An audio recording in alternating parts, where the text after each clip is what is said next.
भारत में उन सारे चीज़ों को रखा है जो लोगों की ज़रूरतें थी, जो स्वतंत्रता आंदोलन में लोग जो है जो महसूस करते थे कि हमको ये चीज़ें चाहिए, ठीक है। इसलिए जो है हम लोगों ने संपत्ति के इसलिए हम लोगों ने जो है मौलिक अधिकार को जो है विशेष बना दिया अपने हिसाब से, ठीक है। और मौलिक कर्तव्य हम लोगों ने दूसरे देश से लिया है। कहीं पे मौलिक अधिकार है तो कहीं पे मौलिक कर्तव्य नहीं है। हमारे यहाँ मौलिक अधिकार भी है, मौलिक कर्तव्य भी है। तो मौलिक अधिकार के साथ साथ चूँकि मूल संविधान में नहीं था, बाद में इसको जोड़ा गया है मौलिक कर्तव्य को। तो कब जोड़ा गया है, कब जोड़ा गया मौलिक कर्तव्य? 42वें संविधान संशोधन 1976 में, है ना। मौलिक कर्तव्य जो है 42वें संविधान संशोधन 1976 में, ठीक है। इसको जो है जोड़ा गया और ये जो है एक कमेटी थी, स्वर्ण सिंह कमेटी, स्वर्ण सिंह कमेटी। इसी के रिकमेंडेशन के आधार पर जो है फंडामेंटल राइट को जो है हम लोगों ने जोड़ा है, ठीक है। तो ये जो है आपका मौलिक कर्तव्य है। पहले शुरुआत में मौलिक कर्तव्य जो है 10 था और बाद में जो है 86वां संविधान संशोधन द्वारा जो है संविधान संशोधन एक जो है जोड़ दिया गया। अब हम लोग का 11 हो गया मौलिक कर्तव्य। 86वां संविधान संशोधन 2002, है ना। इसके अंतर्गत जो है शिक्षा के अधिकार को हम लोगों ने जोड़ा है, ठीक है।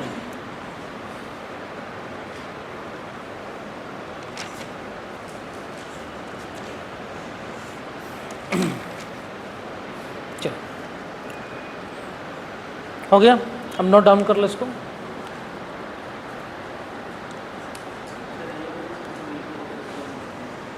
कौन सा?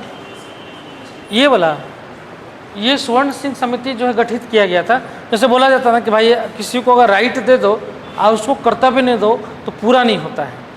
जैसे मान लीजिए कि आपको राइट है कि जो है आपको पिताजी से जो है पिताजी आपको पढ़ाएं, आपको राइट है मांगने का भाई हमको पढ़ाइए, है ना, खाना दीजिए हमको, है ना। तो ये राइट आपका है, तो कर्तव्य तो है कि जब पिताजी बूढ़े हो जाएं तो सेवा आप कीजिए उनका। तो दोनों जब तक नहीं होगा तो फिर वो पूर्ण नहीं होता है। तो इसीलिए बोला गया कि जब नागरिकों को मौलिक अधिकार जब दिया गया है तो उनका कुछ कर्तव्य भी निर्धारित किया जाना चाहिए। तो इसी के लिए जो है एक कमेटी बनाया गया था। उस कमेटी के हेड थे स्वर्ण सिंह, है ना। तो उन्होंने जो है रिकमेंडेशन किया कि जो है मौलिक कर्तव्य बनाया जाना चाहिए और रसिया का जो मौलिक कर्तव्य था उसको जो है उन लोगों ने उठाया और उसी हिसाब से मौलिक कर्तव्य हम लोगों ने बना दिया। तो मौलिक कर्तव्य जो है आप देखिएगा कि आर्टिकल 51A में जोड़ा गया है ना। और वहाँ पे 10 मौलिक कर्तव्य जो है निर्धारित किया गया। क्लियर? उसमें आप लिखिए मानवोचित जीवन, मानवोचित मतलब मानव के उचित जीवन, है ना। मानवोचित जीवन तथा व्यक्ति के मानवोचित जीवन तथा व्यक्ति के विकास के लिए, व्यक्ति के विकास के लिए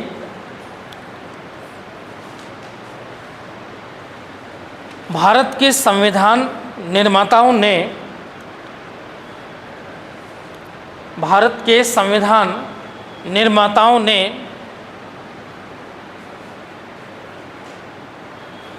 देश के नागरिकों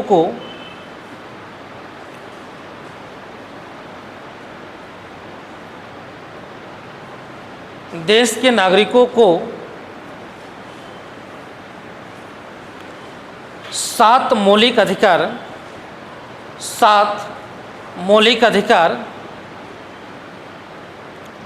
प्रदान किए थे।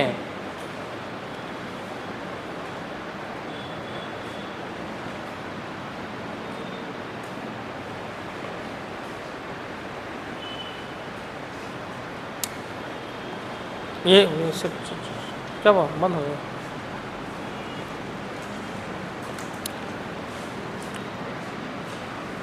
ये जो मिस्टेक से तुम लोग 42वां बोल दिया, ये हटा लेना, ये गलत है। इसको हटाया गया था ना जी, 44वां होगा, 44वां संविधान संशोधन।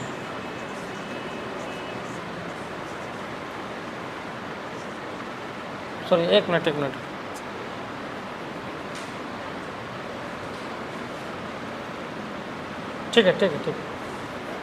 ठीक है, हमको लगा कि वो संपत्ति क्या, ठीक है, वही रहने दो। हाँ लिखो, 7 मौलिक अधिकार प्रदान किए गए थे, किंतु 44वां संविधान संशोधन 1978 के 44वां संविधान संशोधन 1978 के द्वारा संपत्ति का अधिकार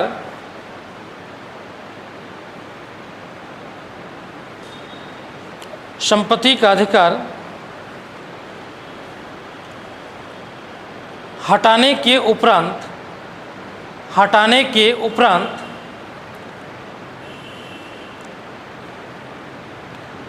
मौलिक अधिकारों की संख्या 6 रह गई है, 6 रह गई है।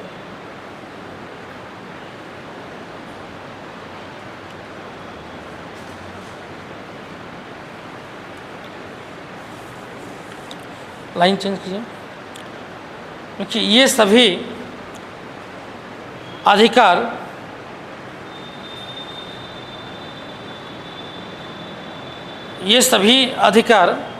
वाद योग्य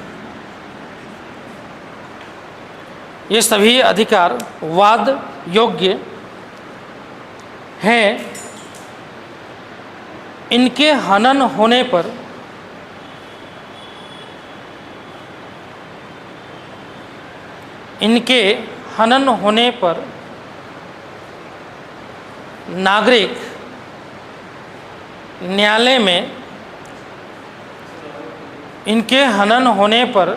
नागरिक न्यायालय में जा सकता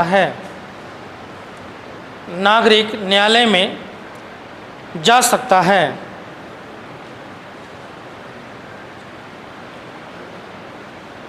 यह अधिकार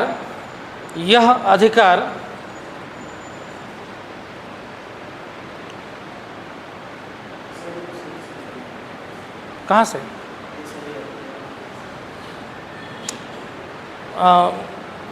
इसके हनन होने पर नागरिक न्यायालय में भी जा सकता है।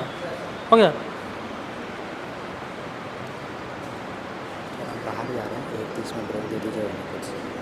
ठीक है, 25 स्टार्ट कर दीजिए।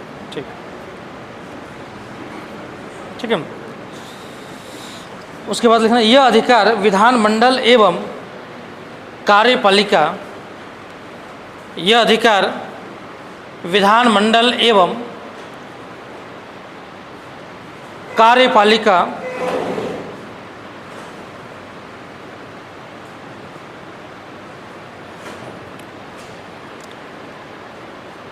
की शक्तियों को भी सीमित करता है। विधानमंडल एवं कार्यपालिका की शक्तियों को भी सीमित करता है। ठीक है, मतलब ये हमेशा एक चीज़ याद रखना कि फंडामेंटल राइट क्या होता है, किसी भी सरकार के लिए नेगेटिव होता है, नकारात्मक होता है। ठीक है, तो सरकार कार्यपालिका हो गया और विधानमंडल हो गया।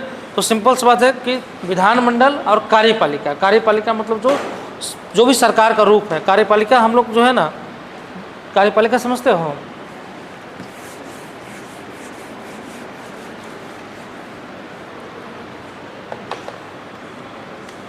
कार्यपालिका,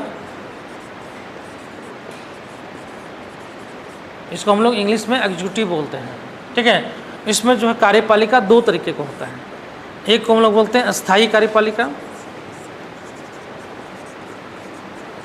अस्थायी कार्यपालिका और दूसरा होता है अस्थायी कार्यपालिका।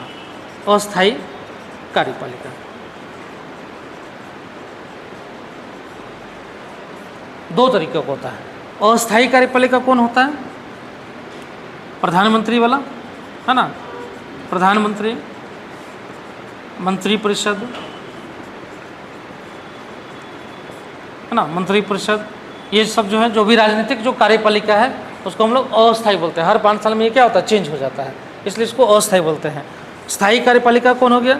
जो सचिव हो गए, जो केंद्रीय सचिव सचिवालय में होते हैं, सचिव हो गए, या IAS अधिकारी हो गए, या फिर अन्य जो है केंद्रीय अधिकारी हो गए, वो सब जो है स्थायी कार्यपालिका। क्यों? क्योंकि ये जो है चेंज नहीं होते हैं। ये जो है जब तक इनका जो है टेन्यूर रहता है, एज रहता है, तब तक ये बने रहते हैं, ठीक है। तो ये सिर्फ इनका पद चेंज होता है, पोस्ट चेंज होते रहेगा। मान लें कि कभी कोई जो है गृह विभाग में है तो फिर वो कभी दूसरे जगह जो है वित्त विभाग में चला गया तो चेंज होगा, लेकिन उसका पद जो है बना रहेगा, ठीक है। और ये चेंज हो जाएगा। प्रधानमंत्री भी मोदी जी हैं, हो सकता है कि जो है कोई दूसरा आ जाए, है ना, दूसरा चेहरा आ जाए तो अपने हिसाब से चलेगा, ठीक है। तो ये प्रधानमंत्री का है, ये अस्थायी कार्यपालिका, ये स्थायी कार्यपालिका। तो जो भी जितने भी अधिकारी हैं नीचे से लेकर ऊपर तक, इन सब के लिए जो है फंडामेंटल राइट क्या है? नेगेटिव है। क्यों नेगेटिव है? क्योंकि ये क्या होता है, इनके पावर को कम कर देता है। आप प्रधानमंत्री के खिलाफ मान लीजिए कि हमको ये बोला, जैसे ये जो स्थायी कार्यपालिका इसको बोलते हैं परमानेंट एग्जीक्यूटिव। ये क्या होता है? जो भी सेक्रेटरीज होते हैं, जो भी केंद्रीय सचिवालय में, कैबिनेट सचिवालय में, या फिर जो अन्य जो है सेक्रेटरी होते हैं, चाहे मंत्री के सचिव होते हैं, वो सचिव सारे आ जाते हैं स्थायी कार्यपालिका में। जितने भी IAS ऑफिसर्स हैं वो सारे सचिव स्थायी कार्यपालिका में आ जाते हैं। और जितने भी PSU का जो अधिकारी होते हैं, जो भी PSU है, हाँ सरकारी, प्राइवेट नहीं, जो भी सरकार के नहीं, राष्ट्रपति तो जो है ये दोनों कार्यपालिका जो है, कार्यपालिका का हेड है राष्ट्रपति, ये कार्यपालिका बता रहे हैं, और राष्ट्रपति कार्यपालिका का जो है प्रधान होते हैं, समझ में। तो राष्ट्रपति क्या है? राष्ट्रपति जो है कार्यपालिका के हेड है, ठीक है। और राष्ट्रपति के अंदर में जो है कौन काम करता है? ये दो तरीके की कार्यपालिका, स्थायी कार्यपालिका और अस्थायी कार्यपालिका, समझ में। तो ये सारे जो परमानेंट है, ये क्या होता है? चेंज नहीं होता ना। ये क्या है? ये हर 5 साल में बदल जाएगा। ये राजनीतिक कार्यपालिका है, ये प्रशासनिक कार्यपालिका है। हम लोग पॉवर्ड में इसको पढ़ते हैं और पॉलिटी में इसको पढ़ते हैं, समझ में। पॉवर्ड में इसको पढ़ते हैं, पॉलिटी में इसको पढ़ते हैं। पूरा पॉवर्ड देखो ना, सेक्रेटरी व्यवस्था पढ़ते हैं, प्रशासन पूरा पढ़ते हैं, क्योंकि प्रशासनिक कार्यपालिका है। ये क्या करता है? ये इस कार्यपालिका को ये सपोर्ट करता है और ये राष्ट्रपति को सपोर्ट करता है। क्यों कि ये कार्यपालिका क्यों हेड हो जाता है? क्योंकि संसदीय व्यवस्था है, इसलिए ये हेड हो जाता है और ये इनको सपोर्ट करता है और ये इनको सपोर्ट करता है। किसको? राष्ट्रपति को, क्योंकि सारा काम तो राष्ट्रपति के नाम पर होता है। क्लियर? तो ये नेगेटिव होता है। क्यों? मान लीजिए कि प्रधानमंत्री के खिलाफ अगर जो है, मान लीजिए आपको फंडामेंटल राइट मिला है, फंडामेंटल राइट का अधिकार है, वाक एवं अभिव्यक्ति के अधिकार है, तो आप प्रधानमंत्री के खिलाफ बोल सकते हैं, प्रधानमंत्री कुछ नहीं कर सकते हैं। क्यों? क्योंकि जो है आपको आज़ादी है बोलने का, आलोचना करने का आज़ादी है, इसलिए उनके लिए नेगेटिव है। वो चाहते भी होंगे कि हमारे बारे में इतना बोल रहा है, लेकिन कुछ कर नहीं सकते। क्यों? फंडामेंटल राइट है, इसलिए जो है नेगेटिव होता है कार्यपालिका के लिए और विधायिका के लिए भी। क्योंकि विधायिका अगर कोई भी जो है फंडामेंटल राइट का उल्लंघन वाला कानून बनाएगा, नहीं बना सकता है। अगर बनाएगा तो फिर जो है सुप्रीम कोर्ट उसको खारिज भी कर देता है, इसलिए नेगेटिव है इसकी। समझ में?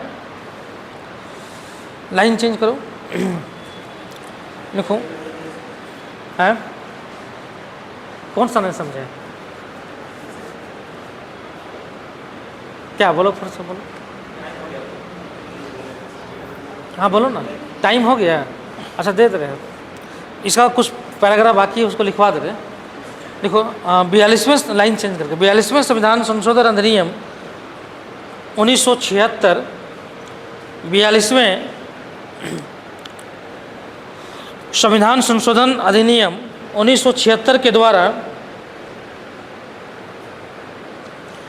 नागरिकों के लिए 10 मौलिक कर्तव्यों का निर्धारण किया गया है। नागरिकों के लिए 10 मौलिक कर्तव्यों का निर्धारण किया गया है।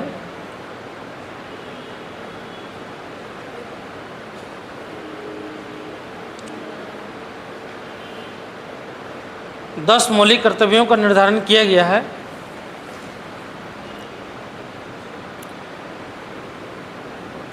जिसके अंतर्गत संविधान का पालन करना,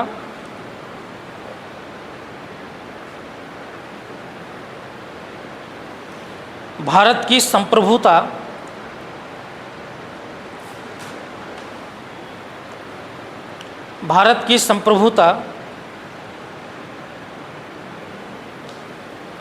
एकता और अखंडता बनाए रखना,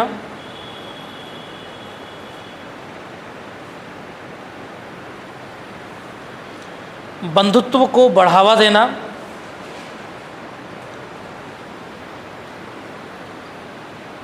इत्यादि शामिल है।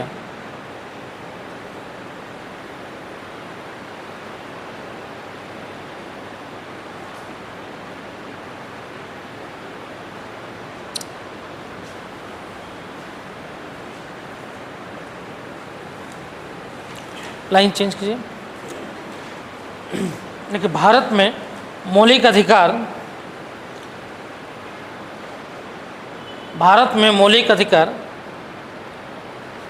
अमेरिकी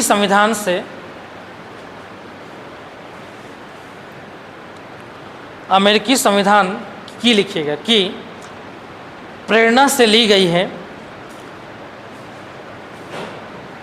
अमेरिकी संविधान की प्रेरणा से ली गई है, लेकिन इसे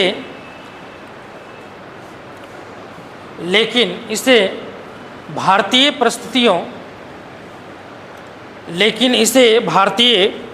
परिस्थितियों के अनुसार बनाया गया है।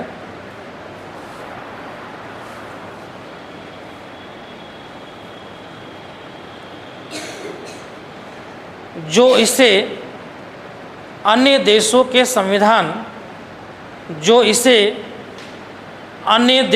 संविधान से अलग बनाता है।